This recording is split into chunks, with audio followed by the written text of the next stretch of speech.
réservoir russe gelé. Qui est à Paris le 20 décembre dernier, que je retrouve à Prague aujourd'hui. Merci beaucoup. Est-ce notre guerre ou n'est-ce pas notre guerre? Pouvons-nous nous détourner, considérer que les choses peuvent continuer à se jouer? Je ne crois pas. Et donc, c'est un sursaut stratégique auquel j'ai appelé et que j'assume pleinement. Il nous faut être lucides sur la réalité de la situation qui se joue en Europe, les risques qui sont à l'œuvre et ce que nous devons assumer. Je suis convaincu que, justement, la clarté assumée de ces propos est ce dont l'Europe avait besoin. Qui a lancé la guerre en Ukraine? Vladimir Poutine.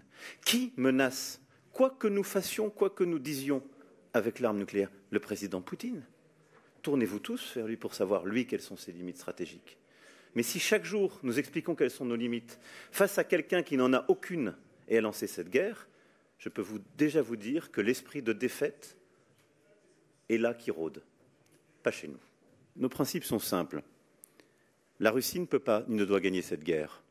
Nous voulons soutenir l'Ukraine, peuple souverain, qui décide encore, jusqu'à preuve du contraire, ce dont il a besoin et les tierces parties qu'il appelle. Il n'y a que les Russes qui pensent que les Ukrainiens n'ont plus le droit de faire ça. Ne reprenons pas leurs argumentaires. Ils sont souverains, les Ukrainiens. La deuxième chose, c'est que nous ne voulons pas d'escalade. Nous n'avons jamais été dans la co-belligérance.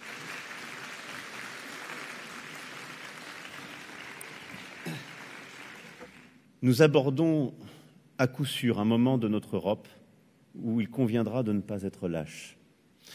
On ne veut jamais voir les drames qui viennent.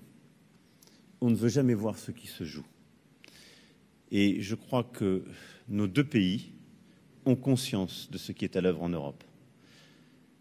Du fait que la guerre est revenue sur notre sol, que des puissances devenues inarrêtables sont en train d'étendre la menace, chaque jour de nous attaquer nous-mêmes davantage.